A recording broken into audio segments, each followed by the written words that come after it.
就是说为什么跌？这次牛市我给它冠名啊，中国股市没有出现过，叫150岁这个牛市叫习近平下台牛，这个熊市叫150岁熊市啊，这都是历史上第一次出现啊。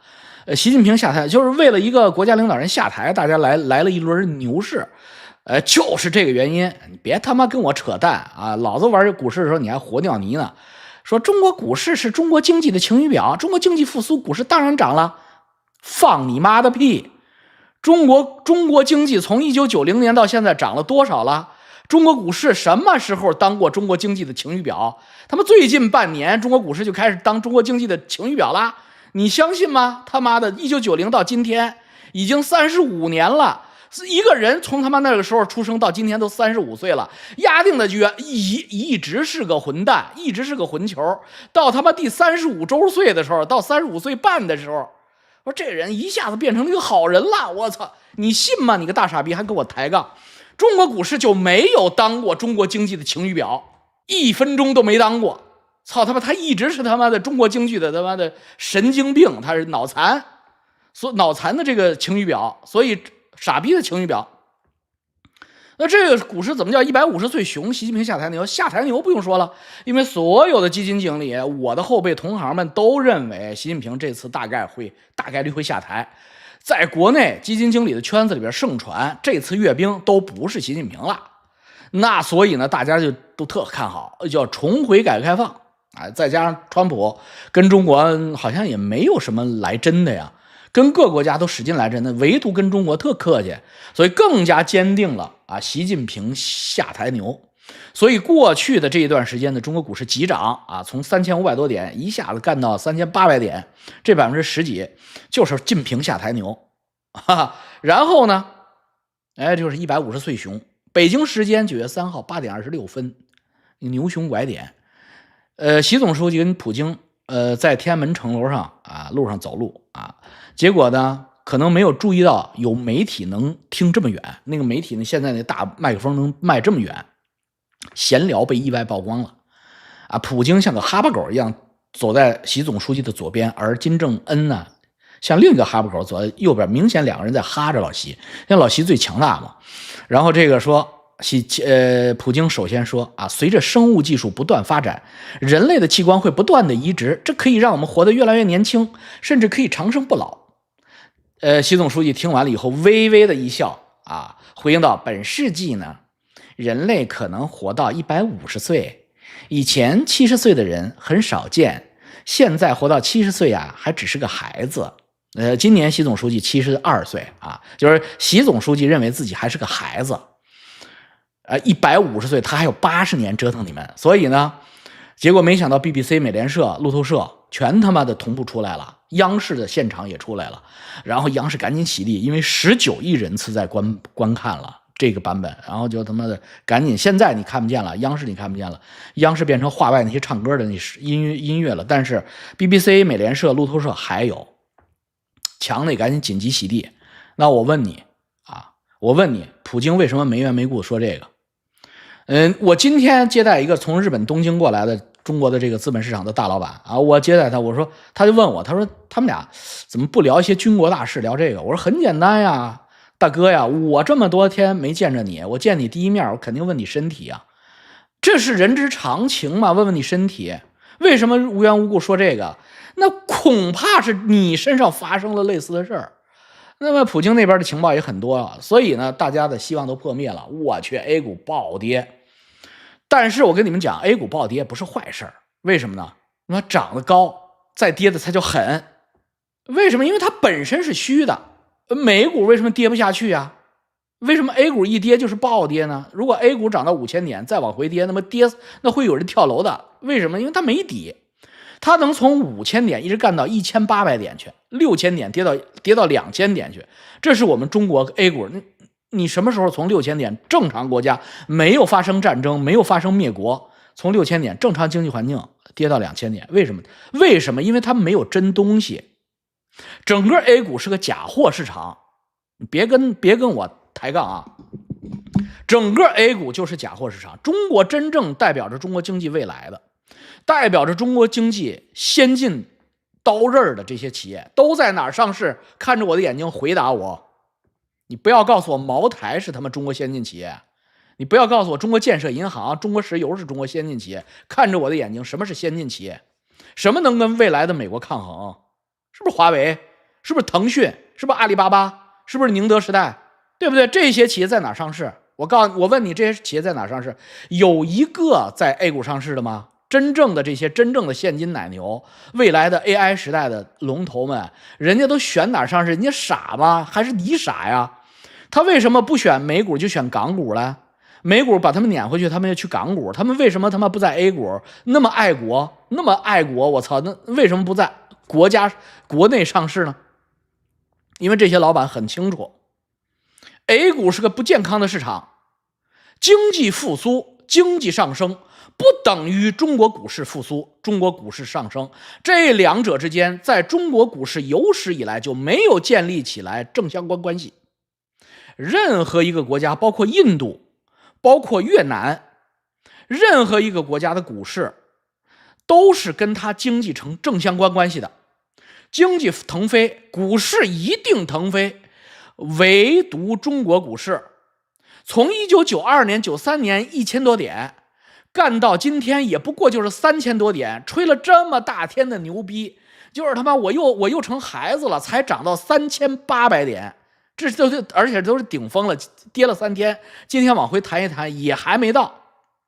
为什么中国股市起步1000点，到他们现在3点多少年了？35年了。我问你，中国基础经济在这35年中涨了多少倍？中国的房价涨了多少倍？中国人的工资涨了多少倍？为什么 A 股完全脱节？甚至不久的以前，中国 A 股还在2000多点泥沼中挣扎。中国经济只涨了1倍吗？只从1变成2了吗？从1990年到现在。为什么？因为全是假货。假货哪儿来的？发行制度的顽疾造成的。发行制度为什么有顽疾？我在我的节目中，我为什么不愿意讲了？因为我都讲碎了这个事儿。中国证监会有一个算一个，全是罪犯。我猜中国证监会唯一不是罪犯的就是门口的保洁阿姨，她不是罪犯，门口的保安不是罪犯，只要在 office 里边有一个办公桌的，全是共犯。以中国证监会主席为首，不要说老王你去国15年，你肯定那个时候，当然啦，哎呀，那个时候中国的腐败吗？现在习总书记的大青天来了，这没有腐败了，放屁！易会满是不是腐败？易会满是不是被抓了？马上我就能看到易会满的新闻。易会满，我告诉你们，浙江、江苏的企业家找易会满上市，易会满真办事儿，给10个亿就让你上。贿赂10个亿，你没听错，易会满一个上市公司的指标就收10个亿。我听说这个消息之后，我是震怒，因为我就是快乐上市啊，就是帮大家上市，颐和资本就这么起来的。我那个时代只要100万，他妈的现在变成了10个亿，太黑了吧？100万我都觉得够黑的了。王小石只收100万。王小石那个时代的证监会主席给你走条子特批也不过就是300万到头了，你现在居然敢收10个亿，你他妈易会满你真敢要啊？我那货也真敢给啊！我操，你像这样的人花10个亿买易会满的一个上市指标，不是我耸人听闻啊！哎呦，还操，又有点耸人听闻。现在变了是吧？现在变成收10个亿了是吧？从他妈100万收10个亿，我跟你说收10亿，我都可以告诉你是哪个企业。我这圈里的是个他妈江苏的民营企业，他真敢给10个亿，真上了。这次你们很快就会看到新闻，就是这个企业他可以一块抓他了。当然给你们新闻版本估计会给你们降温，免得刺激你们。但是他敢收10个亿的，他就有的是敢给1个亿的。所以 A 股充斥着假货，以证监会主席为首，能收就收。教主，我怎么记得你收200万一个公司呢？哎呀，飞门 Z， 我他妈喝西北风吗？我收200万，我没有成本吗？我雇着一屋子人，一屋子研究师，长腿大波研究员，当然又有成本啦，我自己的宝马从哪儿来的呀？所以这个我收200万，我成本100万，我不黑呀，我是个良心商家呀。以前国金做了300-400万，就是他们比我贵多了。好了，我们收回来，就是说我最有发言权，因为在1990年末期，1990年代末期，21世纪之初，我就是干这个行的，我是从国家体改委出来的，你们想想，所以我他妈太清楚这个游戏规则了。你互联网有记忆，王小石出事2004年，王小石发行部的处长，发行一处处长王小石被抓起来之后，我写了一篇文章，因为王小石跟我岁数差不多，北京经济学院毕业的，我写了一篇文章叫养鱼池上的证监会。我就你搜索王继洲空格王小石，你一定能找到这篇文章。我当时我虽然还在行业里，我就认为中国股市要想长治久安，要想大家永远玩下去，不能再这么干了，必须改革啊！虽然我也不干净，我承认啊，我早期我也是这个共谋犯罪集团的，但是我不是幡然悔悟了吗？我想当证监会主席了，我是坤沙呀，我要管理起来这个毒品行业呀。美国这不丢人呀！美国之所以有今天这么伟大的金融市场，美国第一任证监会主席是谁？你们知道吗？美国的第一任证监会主席就是臭名昭著的华尔街巨鳄，黑白两道通吃的。为什么罗斯福总统就敢让他干？很多人反对说他这个不是官员呀，他是一个他就是大庄家，而且黑庄啊。罗斯福总统说只有他才能管，只有他才能把这个市场管好。我就有过这样的名言，我说只有坤沙才能把缅北治理好，只有我才能把中国证监会管理好。因为什么他妈的玩什么立根扔我都知道，你会计师事务所怎么玩，你券商保荐人怎么玩，你还想瞒我吗？你律师事务所怎么出的那个法律意见书，你还能瞒我吗？那我呢就想干这个事儿，当然我肯定没戏了嘛，对不对？那么 A 股的发行顽疾造成了假货充斥，如果这个市场上用的钱都是假币，那你还说这个市场上卖的东西有价值吗？这是这么简单的道理。再有一个是 A 股的分红制度一直没有建立起来。A 股如果早期建立的目的是为国企脱困融资的话，那你完成了这个历史使命之后，你大量的不合格的上市公司国有企业你上了市，你应该建立起来完善的分红制度，至少这个分红的平均数额不能少于当期的存款利息。我说的是不是大白话？老子有10万块钱存到建行农行，他给我这个1年的这个利息比我放到股市挣的钱还要多，我他妈有什么理由去炒股？是不是大不了我被套住了，但是我一算，我这利息1年还能拿个4%、5%的，我就忍一忍吧，这个股市就能往上涨，它就不往下跌了。你不要给我抬杠，你们这种傻逼说那美国不也不分吗？特斯拉不也不分？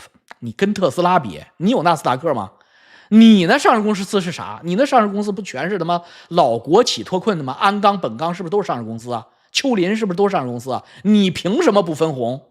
你有高科技，你还有未来。股市只有2个理由，一个是本益比叫 PE ratio， 一个叫本梦比叫 PD ratio。你告诉我你是有本益比，你还有本梦比，你他妈哪个比都没有，你就是个傻比，你就是个坏比。所以股市要么你就给我分红，给我玩真的，现金奶牛也行，茅台上吧，你给我分；要不你就是他妈的，你就给我一个未来。你比亚迪也好，宁德时代也好，你给我一个未来世界，汽车都是你造的，你为什么不上市？你为什么他妈的好东西不给我们呀？所以这些分红强制制度这么多年，35年没有建立，你中国证监会主席，你他妈吃屎长大的，你们一个一个的舔着逼脸在上面他妈领高工资，退休了以后去他妈的上海交易所、深圳交易所当理事长，年薪1000万，你们不要逼脸吗？你们他妈都应该拉出去枪毙！你们他妈还拿年薪1000万？你没听错，中国证监会主席退休之后去深交所当理事长，年薪1000万。你们是不是嫉妒死你们啊？韭菜！然后呢，退市追责监管带枪监管，我一再说没有，就这么骗，就是明骗。上了市以后跑了，去美国洛杉矶了，躲着去了，耳湾里边养二奶去了，钱也都倒腾出去了，然后公司退市了。有人监管吗？这世界有法律吗？还有法律吗？还有正义吗？这样都不管，几十个亿都不管，那街边老太太他妈摆个摊，城管都能把秤杆子给他撅了，把他卖的西瓜都给他收了，都给他砸了，弄几十个亿跑到美国去，跑到加拿大来，不管是吧？不管，你没听错，还就不管，管不了。为什么？证监会没有执法权，证监会只能打电话警告你，然后给你一个市场禁入、禁止驶入的禁入。他都弄走了几十个亿了，他还在乎你给他个市场进入吗？他干嘛？你要是我有理由，你都退休了，你还他妈禁止你以后再上班，不是玩人吗？那你这个中国股市为什么起不来？中国股市是一个南京大屠杀的万人坑啊！你们整天他妈看南京照相馆，你们有没有想到你们的股市里的钱被这么弄走了多少个亿呀？多少万亿呀？中国历史35年，挖坑埋的股民是万人坑，几十万白股在这里边，你视而不见。然后你告诉我，股市能走牛，能成为经济的这个这叫什么？经济的这个同步器，能成为中国经济的这个试金石？你把滚他妈蛋，你他妈骗鬼呢你！所以我提醒大家。我早就提醒大家，这一轮牛市叫晋平下台牛，然后这一轮熊市叫150岁下台熊，150岁执政熊。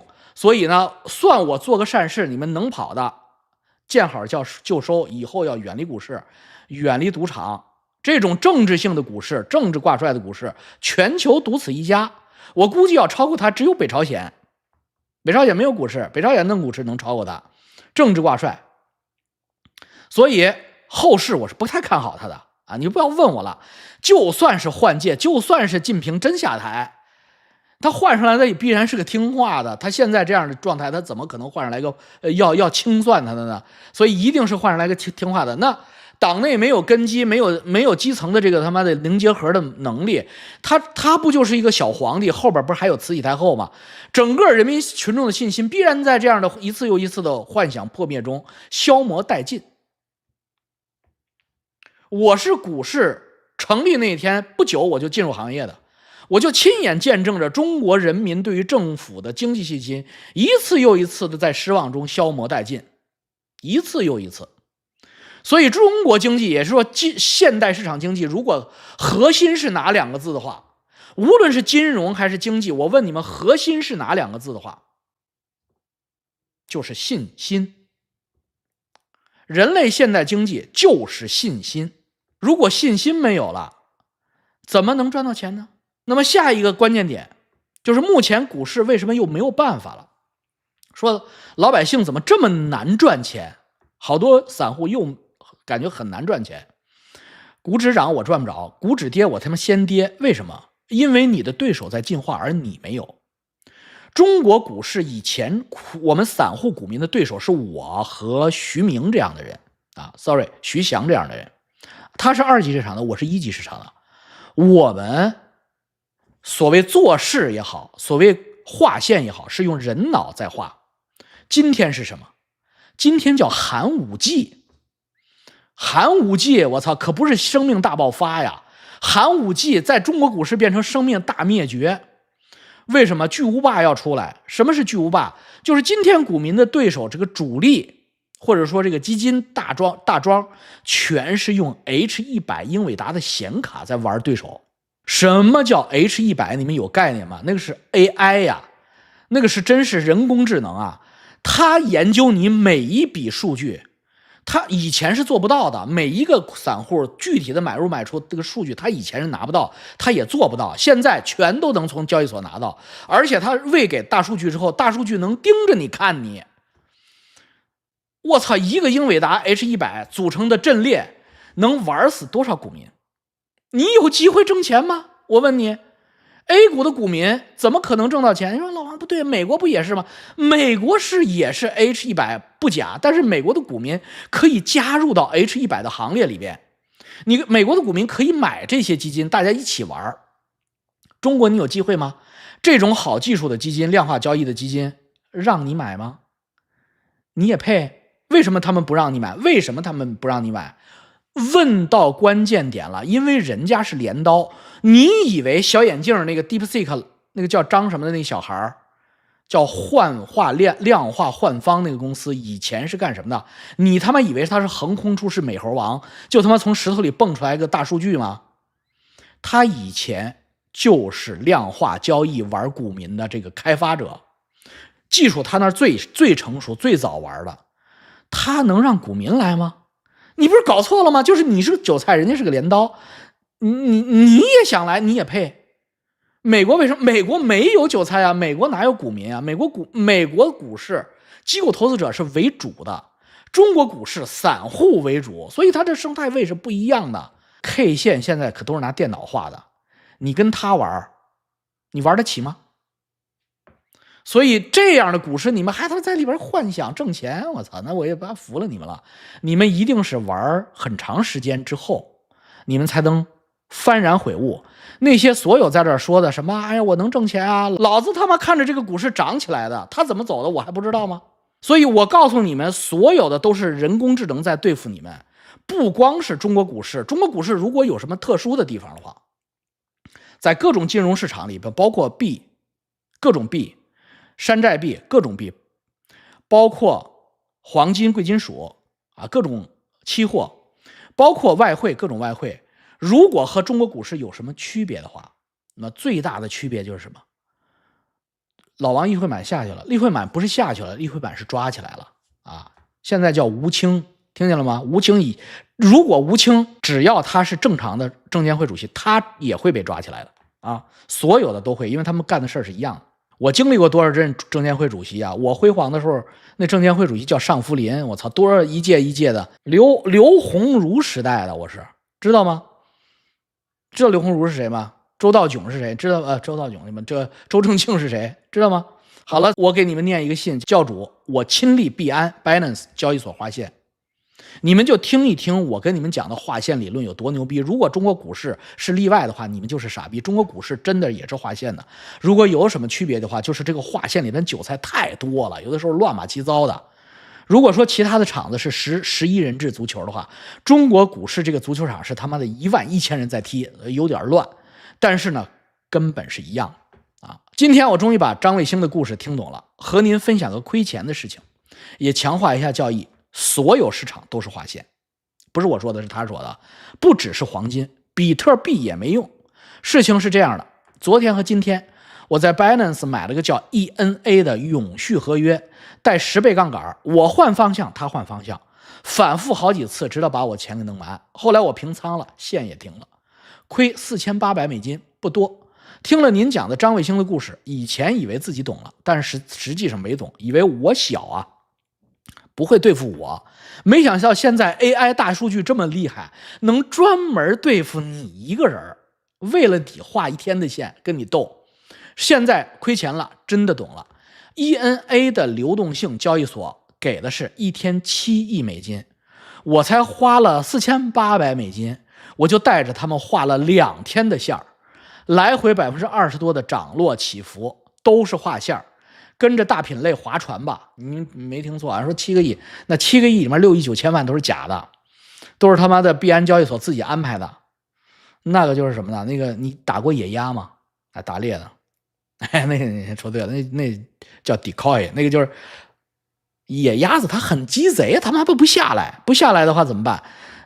猎人会弄好多假野鸭子，那些野鸭不但会叫，还能动翅膀呢，塑料做的，放到水边看，从天上看就是一群野鸭在那正在愉快的玩耍，那真野鸭就下来了，啪就给你来一枪，明白了吧？你以为呢？都是鸭子的啊，你就是那个真野鸭。还有很多人不信，第一，你们的时间够短；第二，你们钱够少，还是那个意思啊。如果你的时间够短，你刚玩，那你投胎的时间太短了，你当然觉得自己是宇宙的中心，但是你活着活着，你发现你他妈是个 NPC。所有的小孩刚鸡巴生出来的小孩都以为自己是救世主，哎，爸爸妈妈爷爷奶奶围着转，我就是皇上，我操，你他妈到了社会挨毒打的时候，你屁都不是，给我跪下当韭菜牛马。听明白了吗？80后现在集体退场，死了1100万了。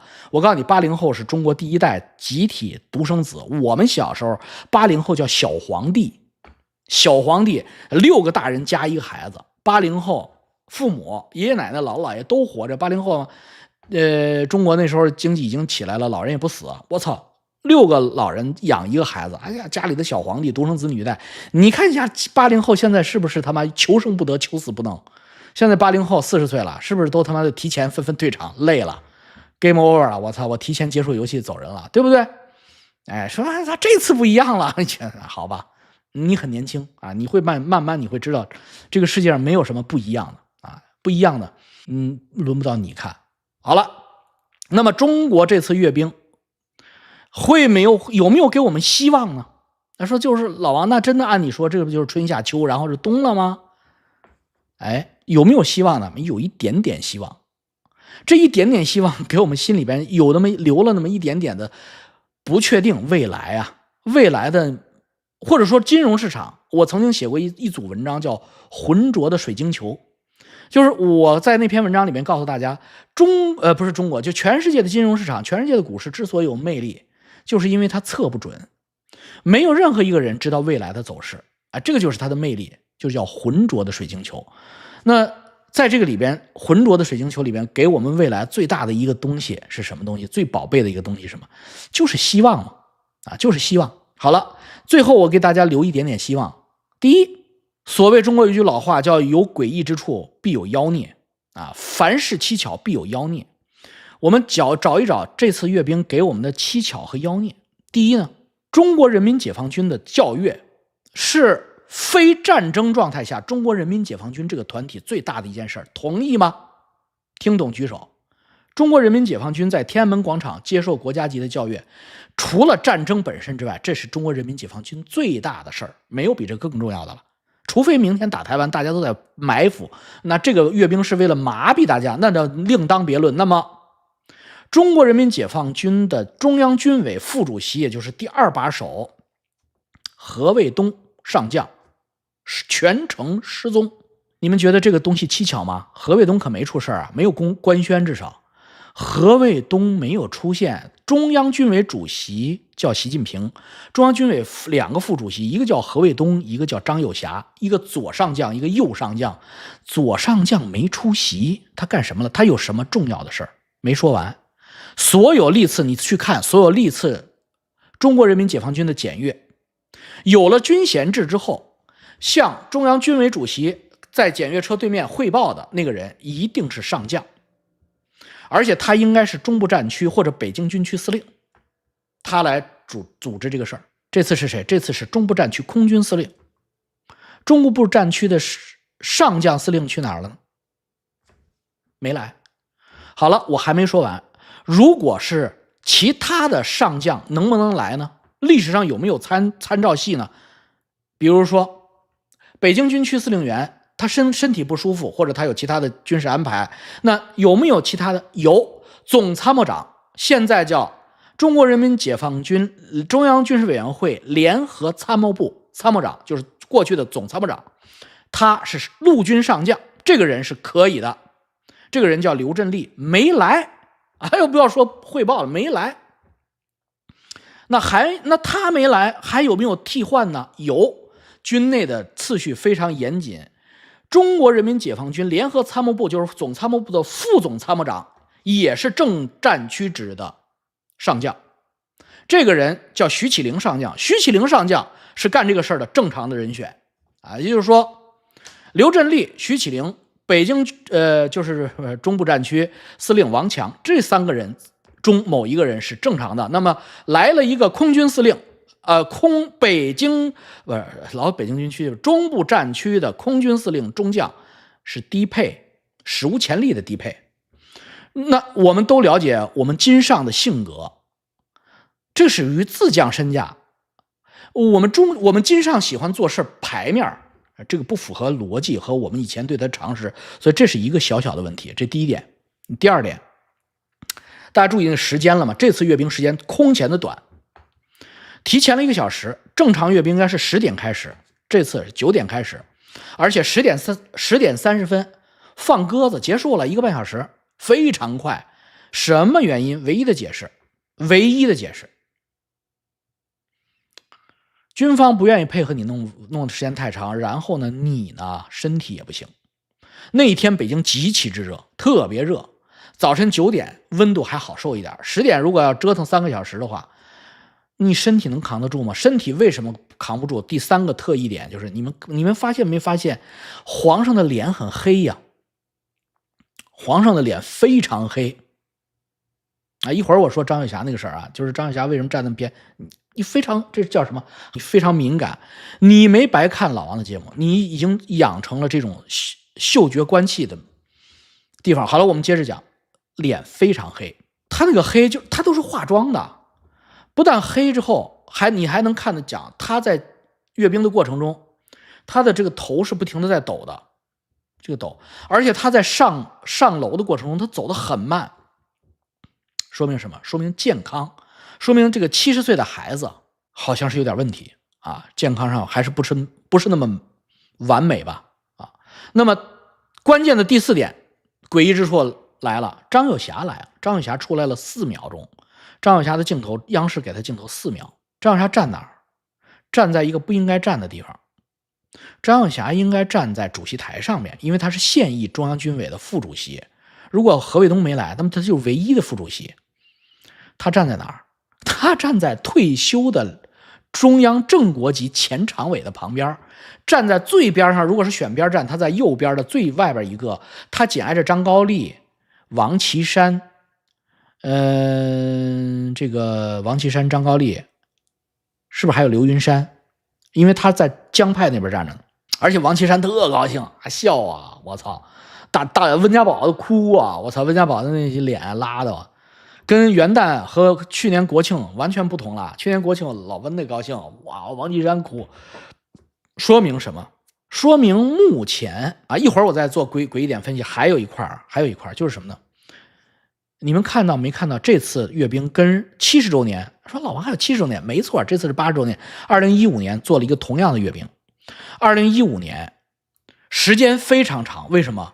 有14个国家派出了派出了军事观摩团，14个国家的正规的军事观摩团，有11个国家的步兵方阵，1000多人参加了分列式。走在中国人民解放军的3军仪仗队和陆海空军部队之后，在装备部队之前是外军参阅部队。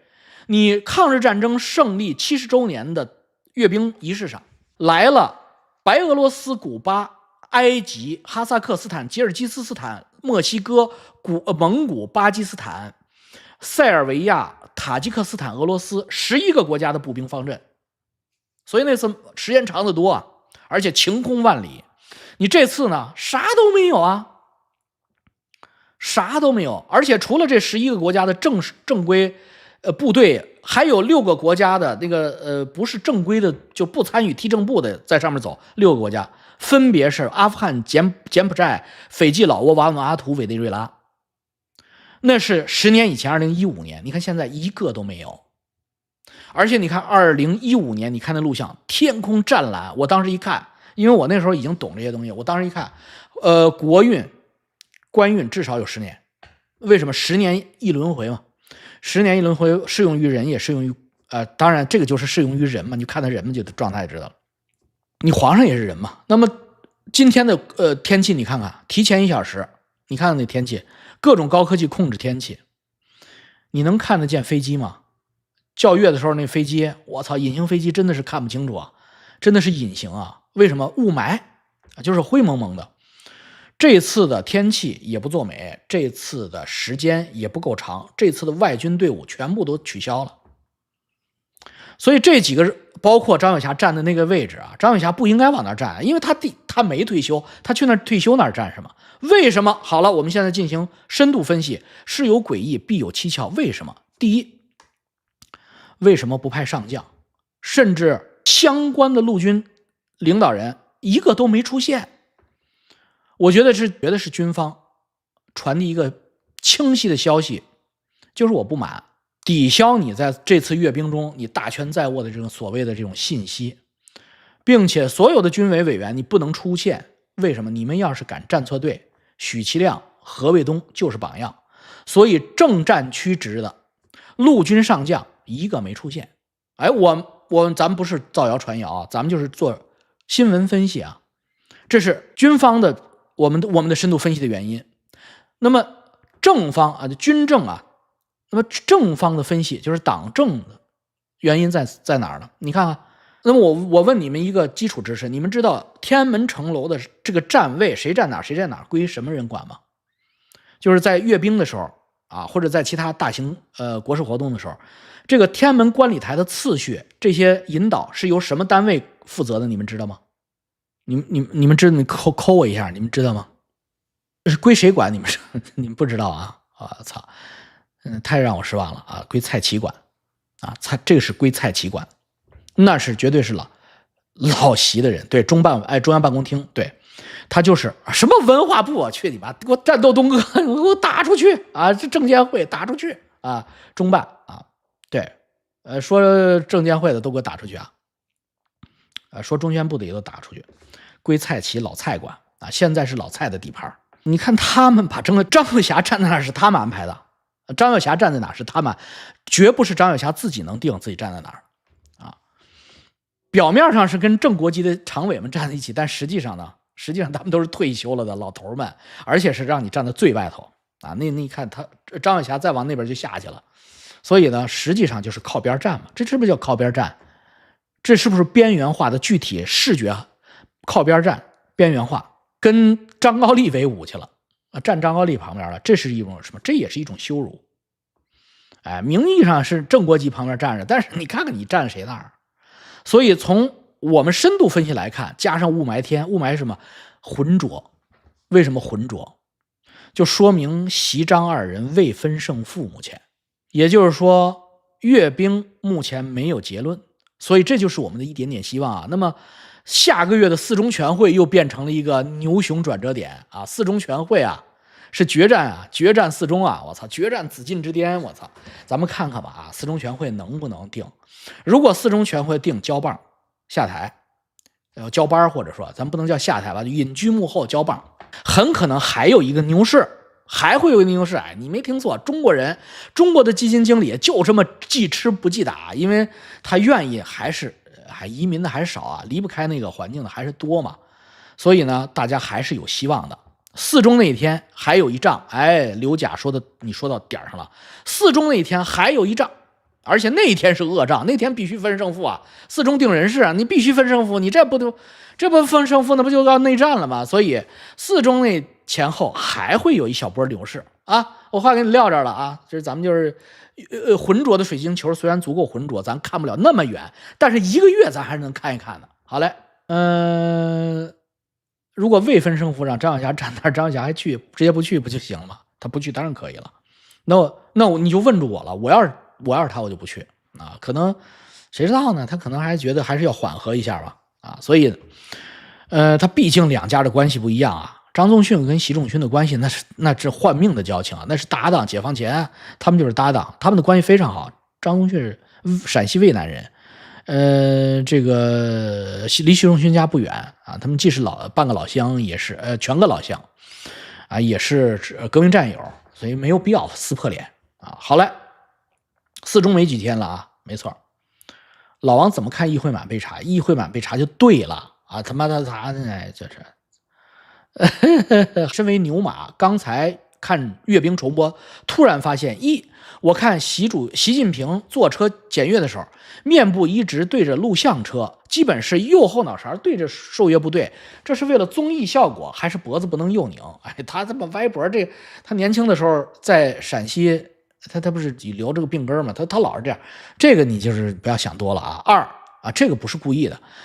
并且我记得是不是应该有同志们好，同志们辛苦了的互动吗？这货只字未发，眯眯着眼，身子学成这样真实吗？你一定错了，你搞错了，就是一去的时候是要同志们好，以前是喊首长好，现在是喊主席好，然后喊同志们辛苦了，然后为人民服务，就是从天安门出来奔那个东方广场的时候，他是喊了的。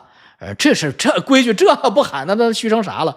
回来的就是快速的回房了啊，就是回天安门城楼那个不喊的啊。这个或者是你没看，你是不是跳着看的？2倍速了吧？或者是我太久没看这些早改形式了，没改形式，还是老样子啊。我跟你们讲，这就已经是文明了。你们知道毛主席在的时候，检阅部队喊什么吗？那时候我父亲参加过这个阅兵啊，我岳父他们都参加。